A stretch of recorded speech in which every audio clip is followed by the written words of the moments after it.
Alhamdulillah, wassalatu wassalamu ala rasulillah. Toutes les louanges reviennent de droit à Allah, et qu'Allah couvre d'éloges son messager et le salut. Marhaban bikum jami'an, bienvenue à tous.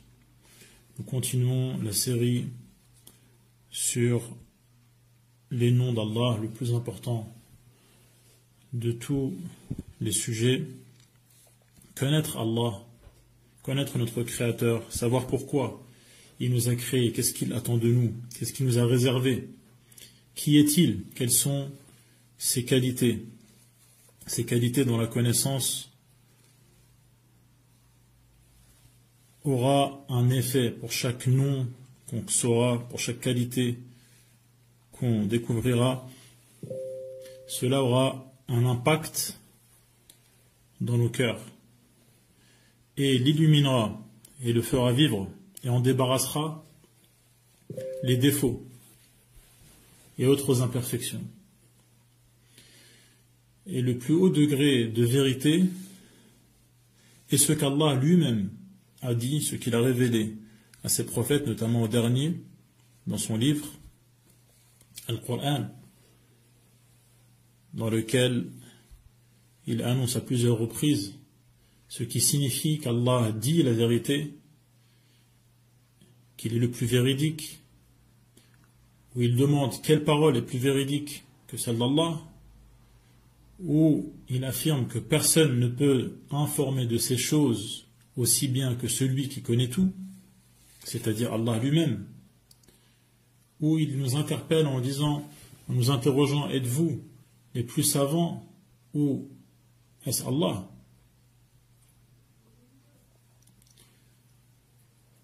Et il ordonne à son prophète de poser cette question. Et lui il dit également de dire ce qui signifie quoi de plus grand en fait de témoignage. Il dit c'est Allah. Mais Allah, également dans un autre verset, ce qui signifie mais Allah témoigne de ce qu'il t'a révélé. Il t'a révélé ce Coran accompagné de sa science. La science la plus utile est contenue dans ce livre qui est le Coran. Les anges en témoignent. Allah suffit comme témoin. Allah atteste, témoigne, ainsi que les anges et les gens de science, qu'il n'y a pas de divinité digne d'adoration si ce n'est que lui. Celui qui applique la justice, aucune divinité n'est digne d'adoration si ce n'est lui, le puissant, le sage. Regardez donc le témoignage des gens de science, c'est cette science qui les a amenés à témoigner, à être mentionnés avec Allah et ses anges. Ils sont cités juste après, les anges cités juste après Allah. Et c'est cette science la plus parfaite qui leur a permis d'atteindre ce degré. Les versets à ce sujet sont nombreux. Ils montrent clairement que le devoir le plus important est de croire qu'Allah a dit vrai. Le prophète sallallahu alayhi wa sallam nous a informé dans un hadith authentique que l'action de mérite, la bonne action, la meilleure, est de croire en Allah. Imanun billah. Et donc, le devoir le plus important est de croire qu'Allah a dit vrai lorsqu'il s'est attribué toutes les qualités de perfection. Ces qualités qui sont notamment contenues dans ces noms. Ces noms indiquent chacun une ou plusieurs qualités qui sont les qualités de perfection vu qu'Allah n'a pas de défaut. Et donc tout ce qu'il s'attribue est une manière de montrer, d'énumérer ces qualités qui font qu'il mérite d'être adoré et que personne ne partage avec lui. Il est donc l'unique à les avoir, il est donc l'unique à mériter la soumission totale. Et il s'est également exempté de tous les défauts. Et lorsqu'il s'exempte de défauts, c'est une manière indirecte de s'attribuer une qualité. Lorsque, par exemple, il dit qu'il ne dort pas, cela est une manière indirecte d'affirmer que sa vie est parfaite. Croire également qu'il connaît cela, ses qualités, il les connaît lui-même mieux que ses créatures. Et donc si on veut savoir qui est Allah, il faut affirmer ce que lui-même affirme, parce que personne ne pourra mieux le connaître que lui. Et lorsqu'on affirme les qualités et les noms qu'Allah affirme, on ne fait rien d'autre que affirmer les qualités d'Allah subhanahu wa ta'ala. Son témoignage à ce sujet est le plus véridique témoignage qui puisse exister. Et les informations qu'il nous donne au sujet de sa personne ou qu'il nous donne au sujet d'une créature, ces informations culminent au plus haut degré de vérité. Et donc, les noms d'Allah, les qualités d'Allah doivent être affirmés telles quelles, comme Allah lui-même les affirme et comme son messager les affirme. C'est ce que les savants appellent al-ithbat. Et cela confirme à affirmer au sujet d'Allah ce que lui-même a affirmé à son sujet et ce que le prophète lui-même a affirmé. Et c'est une affirmation sans pour autant considérer qu'Allah ressemble à ses créatures ou est semblable à ses créatures. Lorsqu'on affirme qu'Allah existe, son existence n'est pas pour autant semblable à l'existence des créatures. Lorsqu'on affirme qu'Allah est vivant, la vie d'Allah n'est pas pour autant semblable à celle de ses créatures. Lorsqu'on affirme qu'Allah a une volonté, sa volonté n'est pas pour autant semblable ou comparable à celle de ses créatures. Lorsqu'on affirme qu'Allah s'est élevé au-dessus de son trône, cela ne signifie pas pour autant qu'il s'est élevé à la manière ou d'une manière semblable à celle des créatures, ou qu'il aurait besoin de son trône. Lorsqu'on affirme qu'Allah a un visage, cela ne signifie pas pour autant que son visage ressemble ou est comparable à celui des créatures. Quelle comparaison il pourrait y avoir entre le créateur et la créature? Quelle comparaison il pourrait y avoir entre celui qui a toutes les qualités et aucun défaut et les créatures qui souffrent de nombreuses imperfections et sont loin d'atteindre la perfection?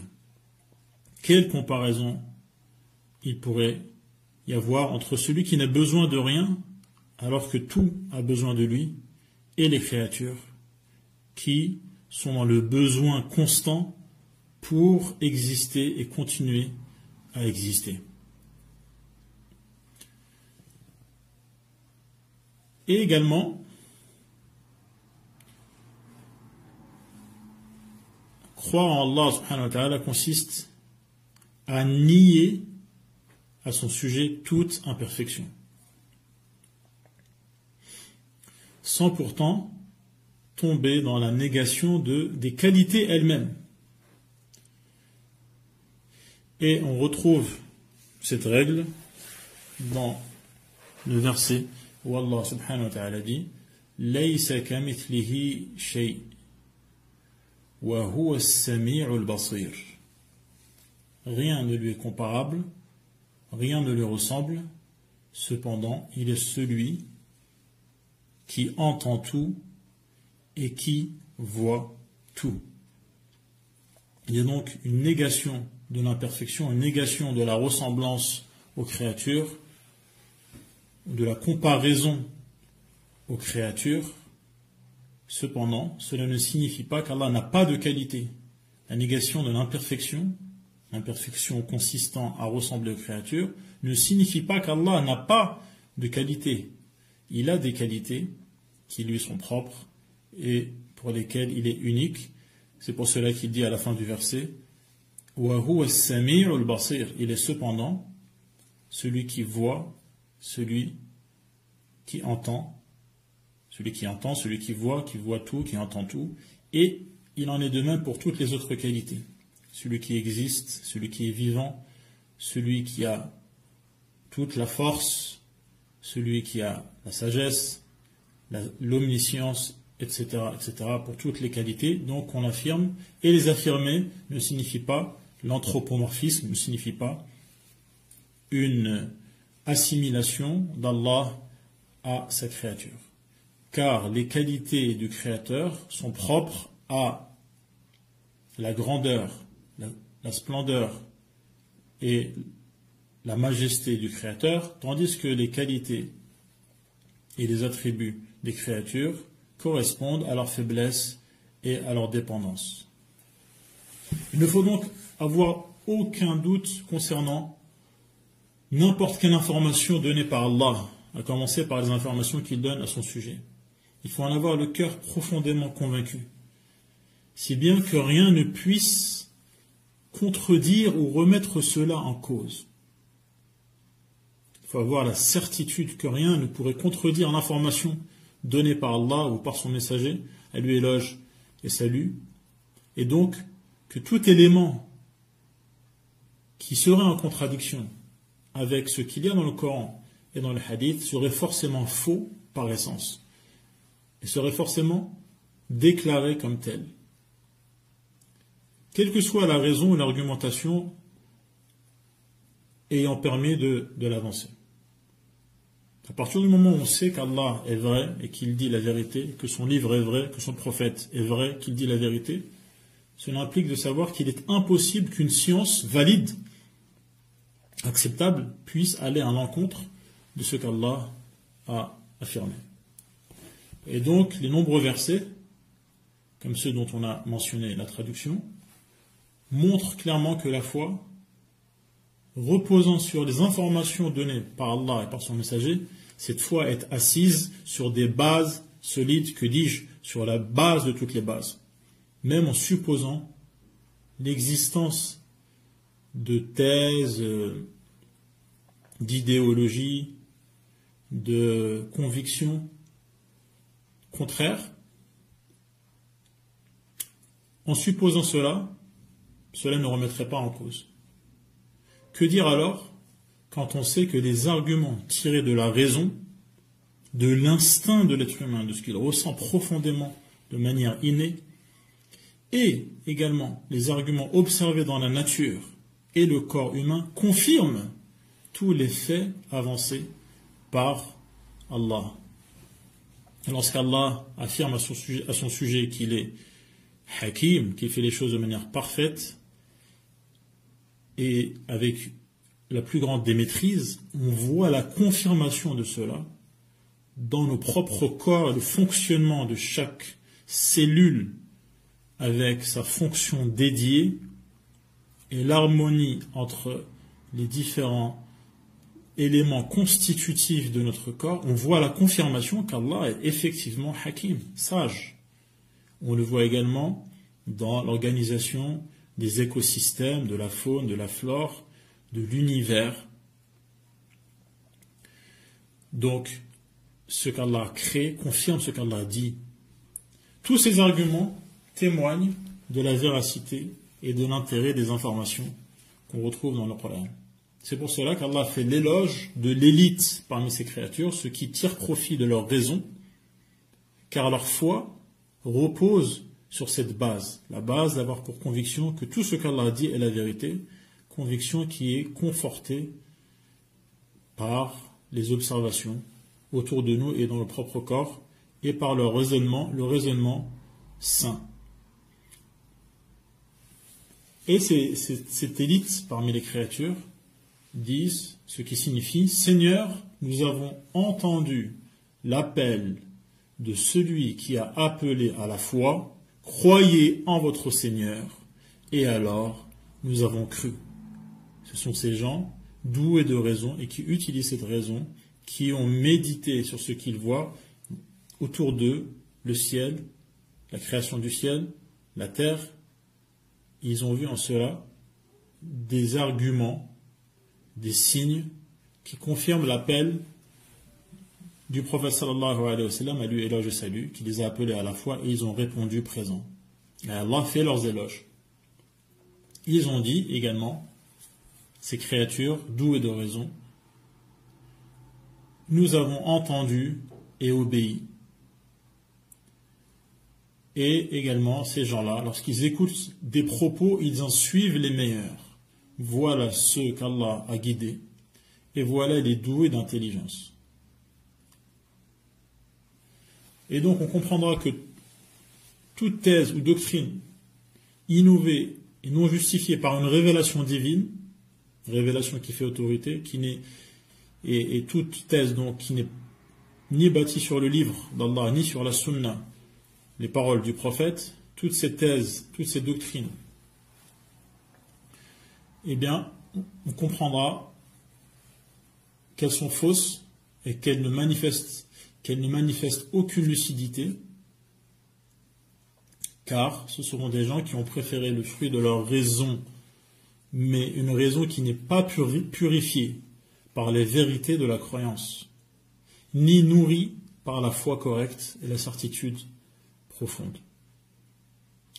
À partir de là, toutes les thèses qui sont avancées, toutes les idées, toutes les manières de voir le monde qui sont avancées par les égarés, qui se sont éloignés de la foi, même si on ne connaît pas dans le détail l'inconsistance de ces thèses, on ne sait pas dans le détail en quoi ces thèses ne sont pas vraies, le simple fait de savoir que ces thèses contredisent ce qui est établi par les textes religieux du Coran et des hadiths, à partir du moment où on sait que cela contredit les textes, cela suffit pour être convaincu que ces thèses ne valent rien. Car tout ce qui est contraire à la vérité est forcément faux, comme Allah l'affirme dans le Coran. Tout ce qui est contraire à la vérité est forcément faux, même si je ne sais pas de manière détaillée comment répondre à cette ambiguïté. Le simple fait qu'elle contredise ce qui est vrai et ce qui est ma conviction est suffisant. Après cette introduction, on revient sur le nom qui est le premier des noms d'Allah lorsqu'on les mentionne, qui est le nom Allah lui-même. J'avais posté 3 quiz sur la chaîne Telegram. Vous avez sûrement jeté un œil. Alors, la première question c'était: chaque nom d'Allah est un nom propre et signifie une qualité, ou chaque nom d'Allah est un nom propre uniquement? Bon, c'est bien, je vois que 93% qui ont répondu correctement, c'est un nom propre. Et également une qualité. Chaque nom, donc, dénote, comporte une qualité. Deuxième question, c'était le nom d'Allah. Le nom Allah vient linguistiquement du terme El-Ilah. Donc 91% ont répondu oui, qui était la bonne réponse. Et justement, ce terme Ilah veut dire celui qu'on adore. Donc, il y avait 73% qui ont bien répondu et 26% qui ont confondu Ilah avec Illa. Attention à ne pas confondre ces deux termes qu'on retrouve dans la Shahada, on va en parler bientôt. Le terme Ilah, on le retrouve notamment dans le verset dans Surat Az-Zukhruf où Allah dit ce qui signifie: il est celui qui, dans les cieux et sur terre, est Ilah. C'est-à-dire qu'il est adoré. Il est adoré dans les cieux, notamment par les anges, et il est adoré sur terre, notamment par les croyants, et c'est lui le sage, celui qui sait tout. Donc Ilah signifie celui qui est adoré. Ilah dans le sens de ma'lo, cela est connu en arabe. Donc les mots qui viennent, les noms qui viennent sous le shem, sous le modèle fi'al comme ilah peuvent avoir le sens de maf'oul, donc le participe passif. Ma'lo, donc celui qu'on adore.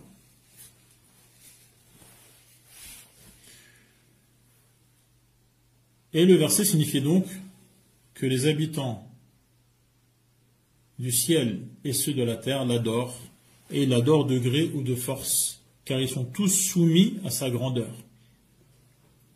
Ils sont tous menés par sa volonté. Et ils sont tous humbles devant sa toute puissance.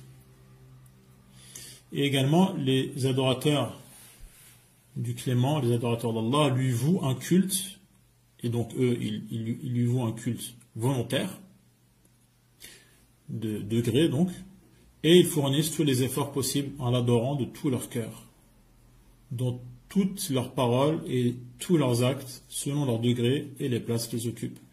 Ils connaissent donc autant de qualités et d'attributs que leurs forces leur permettent de saisir. Vous vous rappelez le hadith où le prophète sallam promet donc à celui qui recense les noms d'Allah d'entrer au paradis.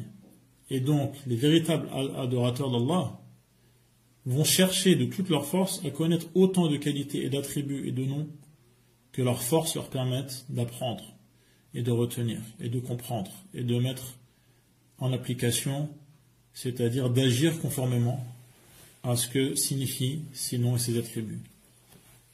Ces adorateurs de Al-Ilah, d'Allah, donc, l'aiment du fond du cœur, d'un amour qui fait de l'ombre à toute autre forme d'amour.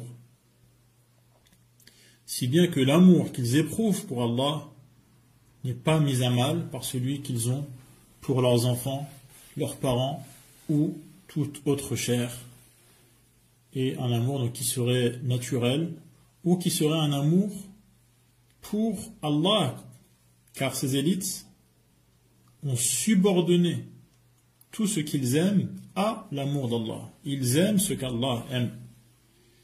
Et l'amour qu'ils ont pour les créatures passe après et subordonné vient après et soumis à l'amour qu'ils ont d'abord pour Allah. Puisque l'amour qu'ils éprouvent pour lui est à son comble, vu qu'ils savent qui il est, car ils connaissent ses noms et ses attributs, ils se sont mis à aimer les personnes, les actes, les moments et les lieux qu'Allah aime. Et donc leur amour et leur haine dépendent entièrement de leur maître bien-aimé. Ils aiment pour Allah. Ils aiment ce qu'Allah aime et ceux qu'Allah aime. Et ils détestent pour Allah. Ils détestent ce qu'Allah déteste et ceux qu'Allah déteste. Leurs cœurs sont donc en bonne santé, vu la connaissance qu'ils ont d'Allah. Allah, donc ce terme qui réunit toutes les qualités et toutes les significations des autres noms. Les cœurs sont la source de la dévotion et de la servitude.